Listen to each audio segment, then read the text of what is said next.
उत्तर प्रदेश में बेसिक शिक्षा स्कूलों में शिक्षण कार्य में गैर सरकारी संगठन यानी कि एनजीओ से सहयोग लेने का फरमान जारी किया गया और इसके मूल्यांकन के लिए आदेश दे दिए गए। इसे शिक्षक संगठनों ने अप्रासंगिक बताते हुए विरोध शुरू कर दिया है। इन शिक्षकों का साफ तौर पर यही कहना है कि शिक्षकों की भर्ती आरटीआई नियमों के तहत की जाती है। बीटीसी, बीएड, डीएलएड करने के बाद टीईटी, सीटेट और फिर शिक्षक भर्ती परीक्षा पास करने के बाद ही कोई शिक्षक बनता है। ऐसे में एनजीओ में पढ़ाने वालों की क्या शैक्षणिक योग्यता है किसी को भी नहीं पता है। एनजीओ का प्रवेश निपुण भारत मिशन के तहत किया जा रहा है और शिक्षक इसका विरोध कर रहे हैं। शिक्षकों का साफ तौर पे कहना है कि अगर सरकार या विभाग के द्वारा इसके लिए दबाव बनाया गया तो ये शिक्षक सड़कों पर उतरकर प्रदर्शन भी करेंगे। इस विषय पर उत्तर प्रदेशीय पूर्व माध्यमिक शिक्षक संघ के प्रदेश अध्यक्ष योगेश त्यागी ने एक वीडियो जारी करके अपील किया है।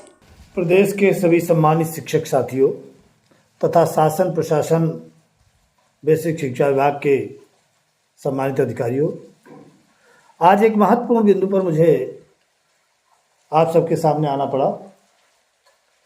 2-3 दिनों से मैं देख रहा हूँ एक आदेश जारी हुआ है जिसमें निपुण भारत मिशन के तहत हमारे विद्यालयों का मूल्यांकन कोई सामाजिक संस्था करेगी, जैसे कि एनजीओ द्वारा कराया जाएगा। इस संबंध में मेरा केवल एक बात ही कहनी है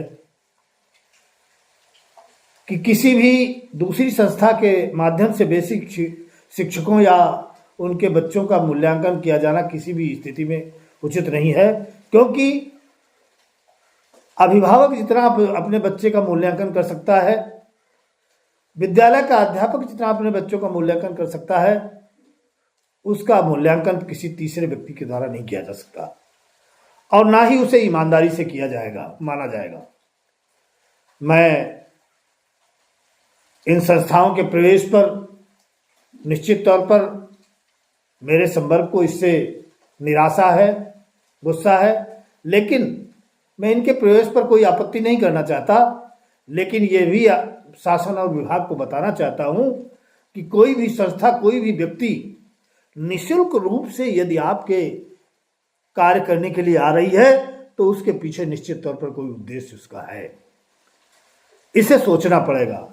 मैं अपने प्रदेश के साथियों से भी अनुरोध करना चाहूँगा, जो नवाचारी भाई बहन हैं, बड़ी प्रसन्नता के साथ, खुशी के साथ 100 रुपये का मोमेंटो ग्रहण करने के लिए इन सामाजिक संस्थाओं के दरवाजे पर चले जाते हैं इनके बुलाने से। मैं उनसे भी कहना चाहता हूँ कि अभी समय है, चेत जाइए 100 रुपये के लालच में और जरा सी वाहवाही सोशल मीडिया पर के लिए अपनी नौकरी को खतरे में मत डालिए। ये आपकी नौकरी लेने के लिए आ रहे हैं। ये 100 रुपये दे करके आपकी नौकरी को छीनने का काम करेंगे। मैं ये भी विभाग से कहना चाहता हूं और आप सबके से भी अनुरोध करना चाहता हूं कि कोई भी संस्था हमारे अगर विद्यालयों में प्रवेश करती है किसी भी उद्देश्य से, चाहे शासन का उद्देश्य निर्देश हो और चाहे विभागीय अधिकारियों का निर्देश हो, लेकिन मेरा ये मैं कहना है और आप सबसे भी अनुरोध है कि उन संस्थाओं को प्रवेश से पहले उनके जो नुमाइंदे आपके विद्यालयों में आ रहे हैं उनसे उनकी योग्यता का परीक्षण अवश्य करें, क्योंकि बेसिक विद्यालयों में सबसे योग्य अध्यापकों की नियुक्ति की गई है और उनकी योग्यता बीटीसी, बीएड, टेट और सुपर टेट है। इसके नीचे का योग्यताधारी हमारे विद्यालय में शिक्षण कार्य नहीं कर रहा है और हमारे विद्यालयों का मूल्यांकन करने वाला व्यक्ति जो बाहर किसी संस्था से आता है उससे पहले उसकी योग्यता का प्रमाण लीजिए। अगर वो BTC, BEd, TET, super TET pass करके आया है तो निश्चित तौर पर उसको अपने विद्यालय में प्रवेश दीजिए। लेकिन अगर इससे कम योग्यताधारी व्यक्ति है तो हम उसको किसी भी स्थिति में विद्यालय में अपने प्रवेश नहीं करने देंगे। और अगर विभाग, शासन दबाव बनाएगा तो निश्चित तौर पर पूरे प्रदेश का बेसिक शिक्षक इस अन्याय, इस अत्याचार के विरुद्ध और अयोग्य लोगों के विद्यालयों में प्रवेश के विरुद्ध निश्चित तौर पर सड़कों पर उतरने को तैयार होगा।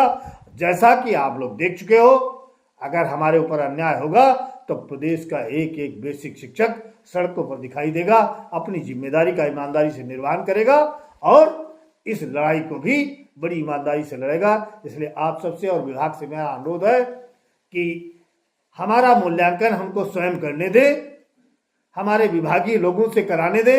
इतने एआरपी हैं, इतने एसआरजी हैं, इतने खंड शिक्षा अधिकारी हैं, इतने डीसी हैं, सभी जिलों में कार्यरत हैं, उनके माध्यम से हमारा मूल्यांकन कराइए। न कि आप हमारे सामाजिक संस्थाओं के माध्यम से कराएंगे जो कि हमारी बराबर की योग्यता भी नहीं रखते हैं और हमारा मूल्यांकन करेंगे। ये हमारा अपमान है, हम इस अपमान को किसी भी स्थिति में स्वीकार नहीं करेंगे। जय शिक्षक, जय भारत।